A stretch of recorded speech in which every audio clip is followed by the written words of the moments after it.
Feminine wisdom principles and archetypes for creating the new, or creating a new world, or birthing something, or stepping into the new.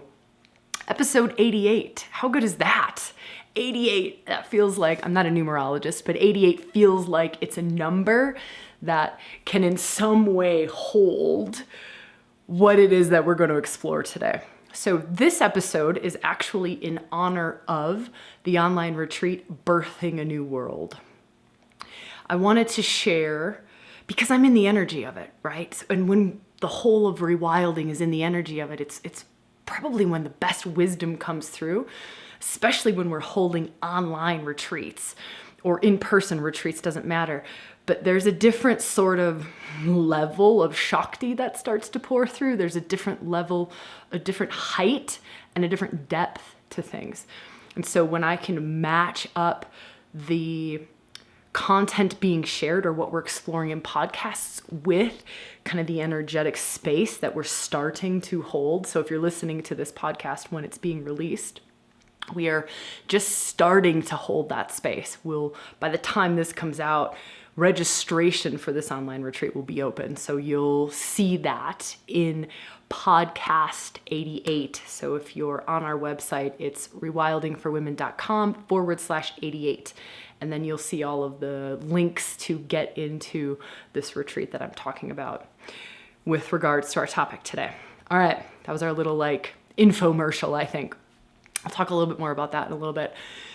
I want to share womb awakening and healing practices with you today.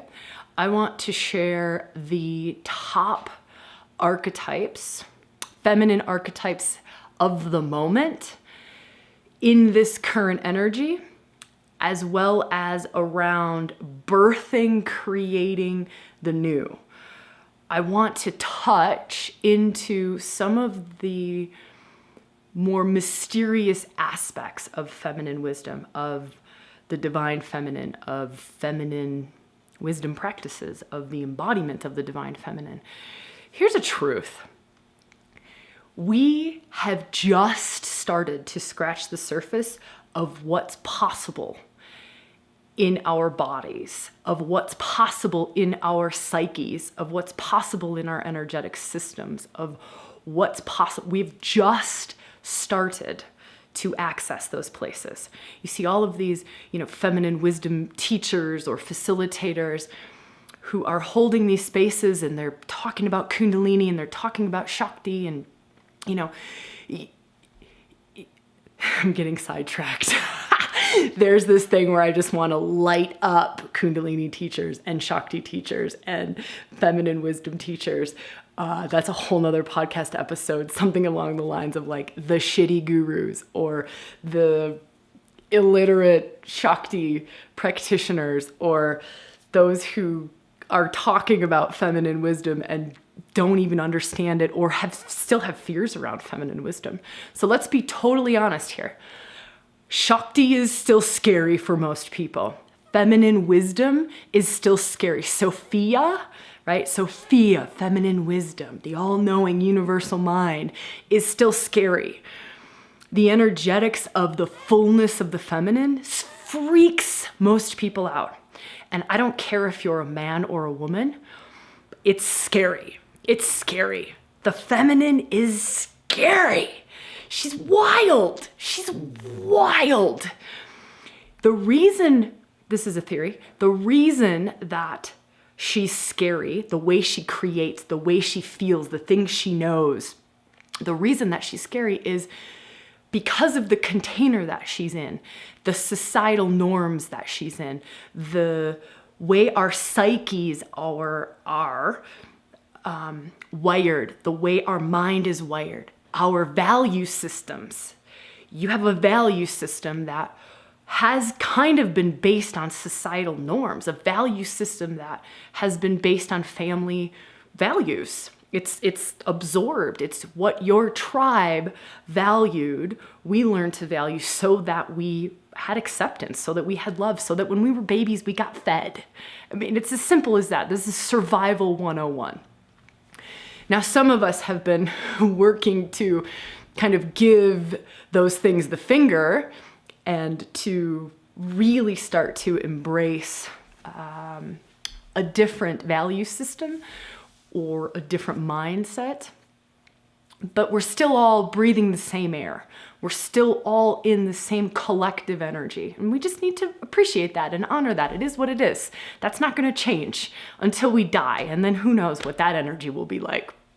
But if we're going to feel into what I want to go into in this podcast and what we're going to dive deeply into in Birthing a New World online retreat, which is the full-bodied experience of this. So a lot of the feminine is also experiencing embodiment of it, opening those capacities in our bodies, not just talking about them. Even this, there's such a masculine aspect to this because I'm talking my intellect to your intellect, my mind to your mind. Sure, there's much more happening in my system. Like my heart is open and it's kind of being ripped open and my womb is online, and especially because I've just done practices before this. But there's still an element that's totally lost in conversation, completely. I'm trying not to swear so much, but I don't know what's going to happen there. That's completely lost. That is completely lost. So there's only so much that we will ever get via reading a book, via listening to a podcast, via a conversation, via a lecture. There's only so much. And part of the reason is your mind has to stay switched on to pay attention. Now, the mind being switched on to pay attention, to cognize the words, to comprehend the words that I'm saying, has to use a certain amount of energy or life force to keep it going, to keep it paying attention, to keep it switched on. Can you feel where I'm going with this? That means that the energy to activate womb wisdom has been moved up into the head. The energy to activate that central channel, your soul alignment. So the energy to activate that central channel, the heights of you, the depths of you, your connection into the divine. The energetics to open that have moved into your mind, into your head. So we're talking so that you can be here. I think why I'm saying that is, one, I will never, ever, ever in my life be able to take you to the places that an experiential retreat or experiential practices will take you to. Ever. Full stop. It's just the way that it is. I will never be able to take you to a place, or no one else will ever be able to take you to a place outside of a sacred container. There's something very profound to be said about temple space, to be said about the sheer container of sacredness that holds a person through a journey. And that doesn't have to be in person. It can be, but it doesn't have to be. Some of the most profound experiences that I've heard women share have been in an online retreat, have been in an online container, in an online temple space. So that's just another truth and I'm also sharing this because I think it's beautiful for us to not hold ourselves to these, I'm putting my hand on my hip like my sister would, when she's younger than me, she's the middle child. I'm sharing this with us so that we don't always hold ourselves to these really almost unachievable heights, these unrealistic places. This, like, well, why am I not able to be so expanded and so soul aligned and so Shakti filled and so awake and so full of love when I'm just listening to a podcast in the car? Like, why can't I do that? Versus when I'm in the middle of like a 7-day online experience with rewilding. There is this hugely powerful unseen realm that I think we are just starting to find words to talk about. We are just starting to bring that into common parlance, to honor it, to see. And I think something that we can definitely share as an experience around this is the current collective energy that we're in. So when this podcast is being released, it's April, just after Easter 2020. And we are in this pandemic, this lockdown, this very unknown, wild energy collectively. Now, even if you are not watching the news, even if you live like a hermit, so I'm talking about myself kind of, I do watch the news a little bit, but even when I'm totally unplugged, I'm up in the mountains, I don't talk to anyone. My life is very, very quiet anyways. I kind of live like a hermit. I kind of already do social distancing. So even if my life hasn't changed overtly and I'm not physically, tangibly in the five senses, watching the news or listening to other friends talk about, what's going on or anything like that, I am still feeling it. I'm still influenced by it. I'm still affected by it, right? There's still this level of in my system from the unseen realms, And I'm giving that as an example just for us to really, really honor some of these more hidden spaces around the feminine. I know I haven't even gotten into what we're going to talk about today. I'm setting us up though. This is that foundation building. We always do foundation building in podcasts. So sharing some of those pieces and really honoring the fact that I could talk until I'm blue in the face about womb wisdom and what's possible when you have an awake, alive, juicy, activated, not in a bad way, alive, activated, Shakti-filled, healed womb space. And you don't have to have a womb. You could be a guy. It doesn't matter. We still have this creative power center in us. It's a little bit different with the anatomy for women than it is for men. It's just, it's different. I've tried to make it the same and it's not. So I'm also honoring that anatomy and wiring and hormones are a thing. They are a thing. The energetics though, energetically, a man who does not have a womb, was not born with a womb, will never have a womb in his life, can still energetically go into that experience of womb. Just like I, as a woman, I will never have a penis, but I can energetically go into the experience of having a penis, and I can penetrate the world energetically from that place in my body. I can do that. So do we understand that? I think we do. I just wanted to honor that and honor that this conversation isn't just for those who have wombs. Also, if you're a woman who had a womb and no longer have a womb, that space is still totally active, totally creating, and just go into it with or without the physical presence of a womb. Okay, I hope that that's kind of set that stage or answered any of those like little pop-up questions like, wait a minute, I don't know if this is for me anymore.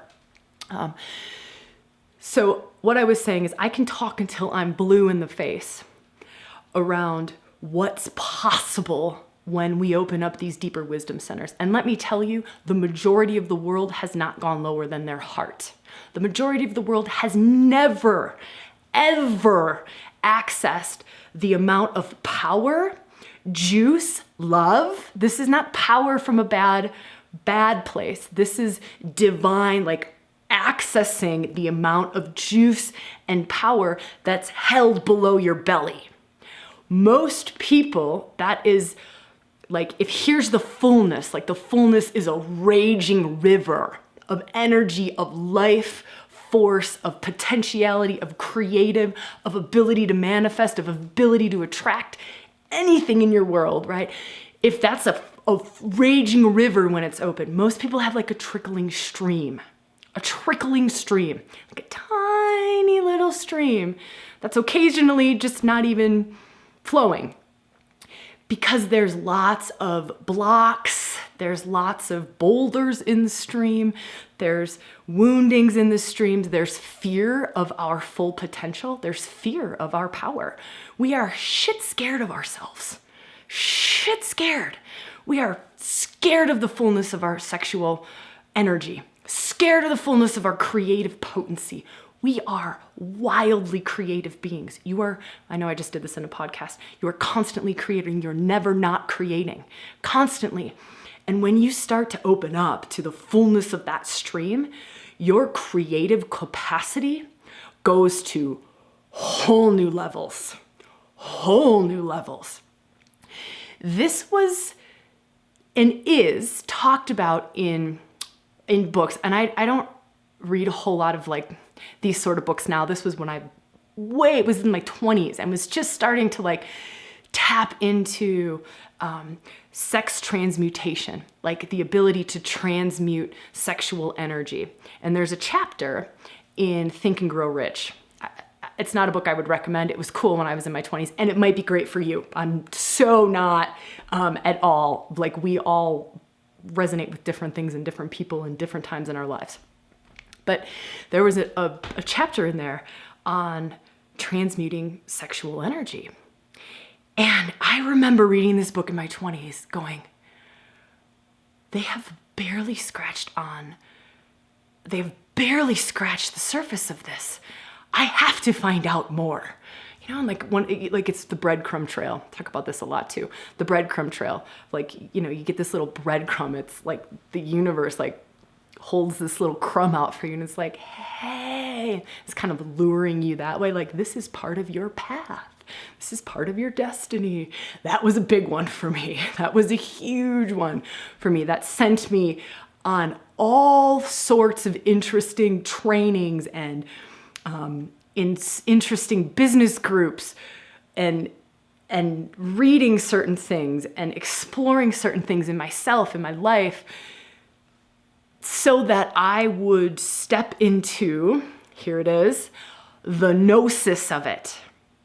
So that it wasn't something I read in a book, right? Because you can't even get, right? I could talk till I'm blue in the face and it would never come across fully. It doesn't, right? It's the experience of it. Wow, I get so sidetracked on sex transmutation because I think that is such a beautiful and amazing subject. Maybe we'll do a podcast episode on that along with the crappy gurus one. All right. So the stream. When we come online, and it's almost like we most of us are walking through this world like half alive, or maybe 5% alive, or just alive from like chin up. And this is not even online. And that's part of the feminine. That's part of the denial of the feminine wisdom. That's part of the denial of the divine feminine, is the denying of the divinity of our sexuality, the denying of the body, the denying of the embodiment, the embodied expression of the divine. So not just reaching out to touch it, but actually creating from that, like creating that, allowing that to flow through our bodies, and we create and we live and we move from there. To me, that's the whole feminine path. To me, that's the whole point. It's the whole point for anyone, any man, any woman. The whole point of it is to open up our capacity to live love, to live soul, to let soul flow through us, express through us in the unique way that it's meant to. The way that you express, I know I talk about this a lot too, but the unique way that you are called to express soul through you. By the way, everything I'm talking about is everything that we are going into experientially, which is the big transmission, which is the holding of a big Shakti space, which is the actual doing of it, not just the talking about it. I'm not gonna talk to you about it. I'm gonna open up the deeper wisdom centers. We're gonna open up the womb wisdom. We're gonna open up that central channel that connects you to soul, that connects you into the depths of the feminine mysteries. In the retreat, Birthing a New World. And that's coming up. So it's all the details in the podcast. Look, rewildingforwomen.com/88. All right. So I talked a little bit about feminine wisdom principles. I also promised that we would talk about the archetypes. So archetypes, it was interesting. Just last week, I just put a little poll out in our Facebook group. So I had gotten here to the mountains. I've just come from Sedona. It was insane to be journeying and traveling and moving in the middle of this energy in the US. I've never experienced anything like it in myself. Definitely growth-filled opportunity in that, for sure. That was expanding Sabrina beyond what Sabrina thought that she was capable of. Anyways, I get to the mountains and I am feeling such a deep connection to medicine woman and to like earth mothers. Deep connection with my womb and the universal womb. So if you here's a practice for you. If you were to lay flat on the earth, and you can be man, woman, you don't have to have a womb to do this. You can lay flat on the earth and you connect your womb into her womb, like great mother's womb. It is really, really powerful. It's more powerful when that area of your body has been awakened, has been activated, has been opened up. We learn via transmission. The feminine learns via transmit. Why do you think I'm so wild all of the time in these podcasts?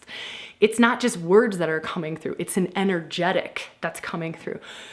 So that's a really powerful practice. But back to the story, I was really feeling that deeply in myself. And I went, wow, is this just really personal to me?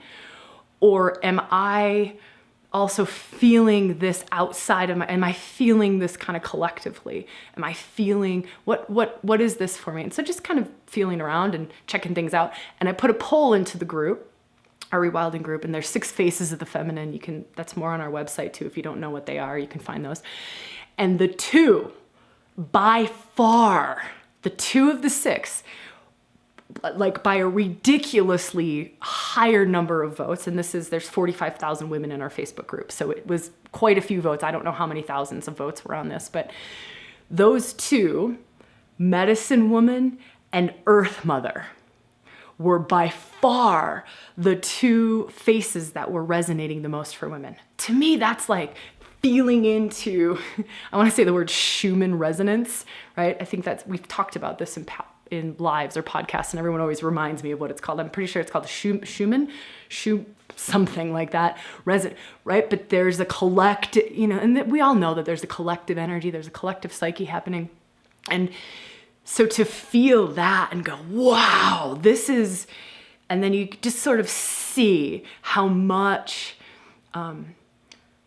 we're tapping into Mother Nature right now, how much we're tapping into earth wisdom, and we're seeing things and feeling into things about, planes are grounded right now. What is that doing for the earth? What's happening? We start to feel into these impersonal places and start to just read collectively. We read archetypally, and we're reading the divine matrix of the world, right? We're not hooked into our little self, and we're not seeing it, through our woe is me. It's an archetypal, impersonal, you see the divine matrix and you can see the greater view of it, the greater picture. By the way, that's a Hecate gift. If you want to start to feel into specific archetypes now. So I've talked about the 2 faces that really support birthing the new. And we're in a time of birthing the new. We're in some of us are in a cocoon. Some of us are still just in the shedding part. Some of us are just still clinging on. Like, no, everything's going to go back to the way it was. I'm going to hold out until then. That's fine. We're all on our own unique path. Some of us are in the absolute goo of the cocoon. We talked about this in podcast 87. In the goo, the pause, the magic of the pause. Some of us are there, and some of us are starting to feel into the potentiality of, it could just be very personal to us. Like, wow, I have a potential in my life to create something very different for myself. I have this potential in this moment to awaken to something new, to live life from a different place, to be differently within myself. Some of us are starting to feel into that potentiality.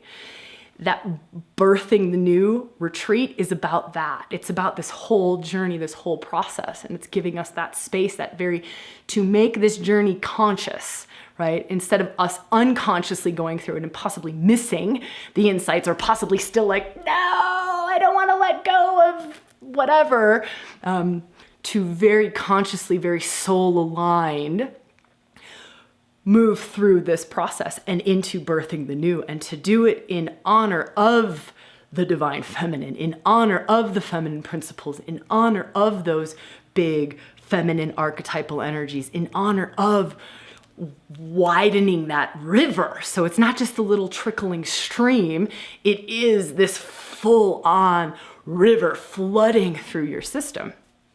So I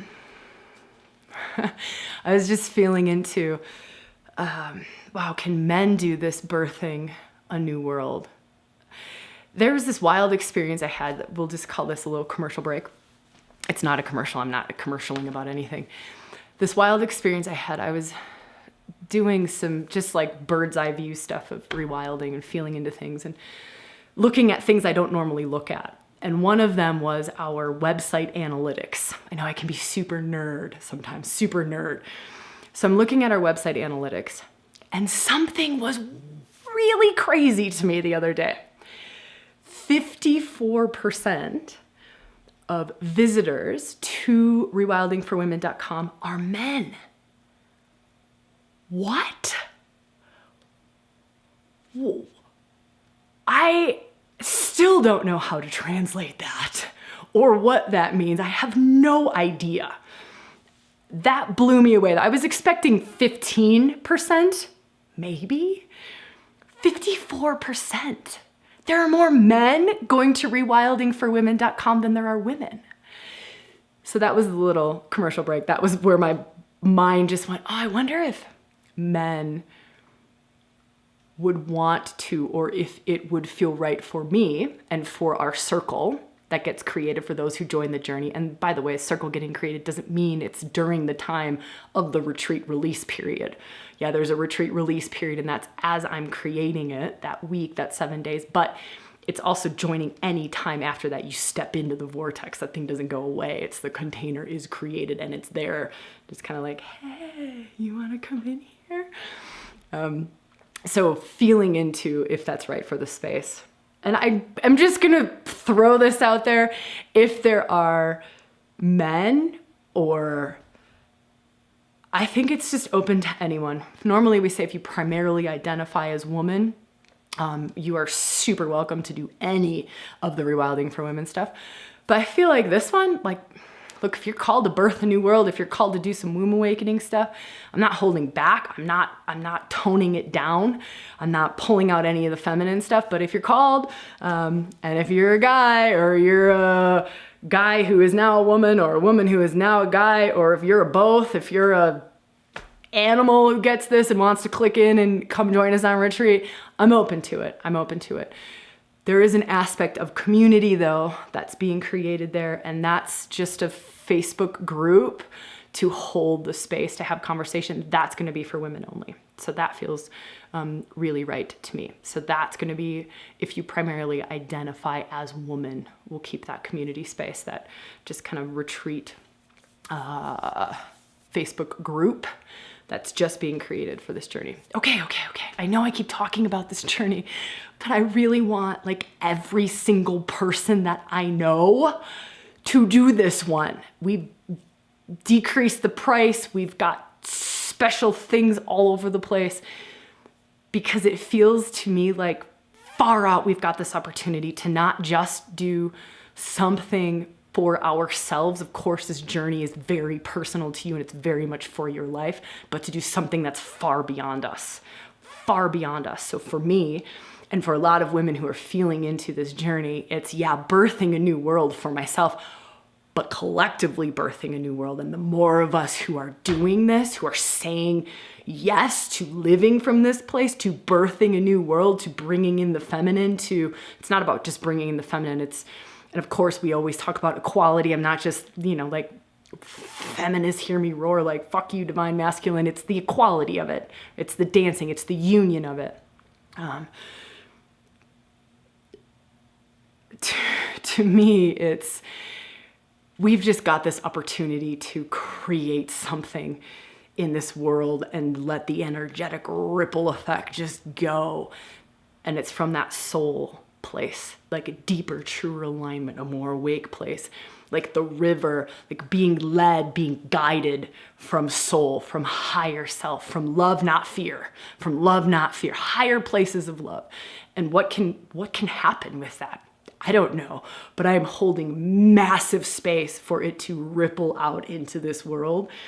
Her, Shakti, right? The divine feminine, she's wily and she weaves in the unseen realms, and she affects things and she moves things. And how does she want to dance out into the world, out into political systems, out into how we create structure going forward, what that is? I'm just holding it. I have such a feel for the potentiality and what's possible. So anyways, if that's singing to you, I would be honored to journey with you. I would be honored to hold that space. I would be honored to walk alongside with you as we all walk into birthing a new world, both for ourselves and out beyond ourselves and our lives. What do I want to end on? I want to give you a few more archetypes for birthing the new. So for those of you who are specifically like, love the goddesses, love the archetypes. By the way, right now we still have all of our podcasts up publicly. I don't know how long that's going to last. But right now, you can go back to our website. If you go to rewildingforwomen.com/blog, you can search by the faces. So you could search by medicine woman and by mother. So you can search by those things to find other podcasts with other archetypes. There's also an archetypes category. So you can search via archetypes and see if some of these sing to you or you're like, oh, who is Hecate? She's a huge one, and I want to share her because she's midwife. She's like keeper of women's wisdom. She's midwife of the soul. She's doula of death, like death doula. Oracle, I talked about seeing through the divine matrix. She has this capacity in her. This is her Shakti. So this is not personal to each of us. This is just her Shakti. This is what opening up to those energetics, which is not unique to me. They're in you. They're in our world. It's just a matter of turning that light switch on, of opening up that channel and letting her flow through you, letting that particular flavor of life force itself flow through you. That's it. Like that's a way of translating goddess. It doesn't have to be some weird esoteric-y out there thing. And the way that particular flavor of energy or feminine wisdom or Shakti flows through you will be different to how it flows through me. What that flavor wakes up in you, what soul gifts, what wisdom wakes up in you will be different than what it wakes up in me. So for some women, Hecate waking up in them wakes up this ability that like rituals suddenly have juice to them. You know, like you sometimes see people and they're doing rituals and you're like, there's no juice here. Like, yeah, that's great. We're putting our crystals out in the moonlight and that's really cool. I've lit a candle, I've burnt some paper, but nothing's really happening here. There's no juice. It's not like lit up and led by, activated by Shakti, by the divine, by the unseen realms, by that big divine wisdom. It's not lit up by that.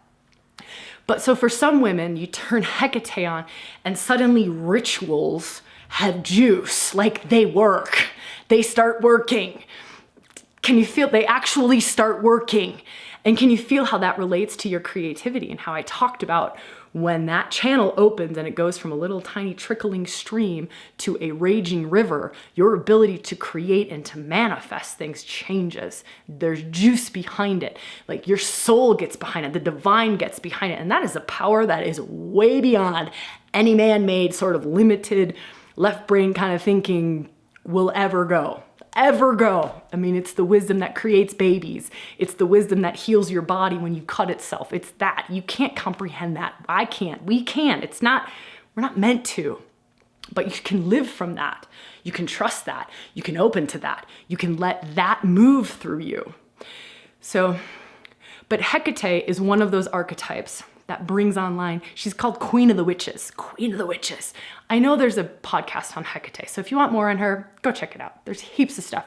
I don't know how long they're going to be up for, but at least when this is first being released, I know the podcast will all still be there. So if you are listening to this later on, I'm sorry if they're not there. My bad. But it was time to take out with the old to make room for birthing the new. Other archetypes that feel really strong. Gaia. I don't need to talk a whole lot about Gaia. I think there's so much around Gaia and really tapping into Mother Nature, really tapping into Gaia. I think there's so much around womb wisdom, womb awakening, and that has to do with both. Can you feel how Gaia weaves in with the midwife, Hecate, midwife, medicine women, they're midwifing it in. But Gaia, like mother's like the one who's pregnant with it. And then the midwives bring it into the world. The midwives, the medicine women bring it in, right? The mothers, earth, like we're pregnant, like we've conceived, we're pregnant and we birth that into the world. And again, you don't have to be a woman. You don't have to have ever had a baby, physical baby. This isn't about physical babies. It's about just part of the way that the feminine creates what's possible for us. What's possible? What's a possible way for us to create? A different way to create, a higher way to create, a more aligned way to create, a more powerful way to create. So those two archetypes, is there anyone else that's really jumping out? I don't want to make this a super long podcast. I think I'll leave it at... This is the last one I want to talk about, and it's not an archetype. There's this piece also that's feeling really loud around creating a new, birthing a new, right? So the whole thing that we've talked about, kind of have to remind myself what we did in this podcast episode, but it was the feminine wisdom principles and archetypes for creating a new world. And one of those is, how good are you with divine union? How good, that's maybe a bad way of putting that. Where are you at with sacred union within yourself? Where are you at? What is your relationship? If you're in the feminine, what is your feminine's relationship to the masculine? Now, if you're in the masculine, what is your masculine's relationship to the feminine? Where's the level of trust there? Where's the level of trust? This is a huge doorway in, and these are powerful, profound practices that will change the whole of your life, will change the whole of your sexual relating, the whole of your relationships, the whole of the way you love the world, and the whole of the way that you create a new world. Because if you think about conception requires both energies to weave together. Conception requires both energies to weave together. And so there's this monster piece around our own embodiment of the divine union within ourselves and our ability to dance with it outside of ourselves, to dance with the divine masculine if we're standing in the divine feminine, or if we're standing in the divine feminine, to dance with the divine masculine and within ourselves. How much does your feminine trust your masculine? It's just a question. How much does your feminine trust your masculine's like direction, protecting, or do you have to look outside of self? I know these suck. Now, flip it around. How much does your masculine trust and honor and value your feminine wisdom, your feminine insights, your feminine knowing, your feminine emotion, your feminine ability to change on a dime, your feminine's instability? It's just that she's picking up 1,000 different other things, right? So feeling into that, that's a very, very, it's not necessarily archetypes. It's more of a doorway in.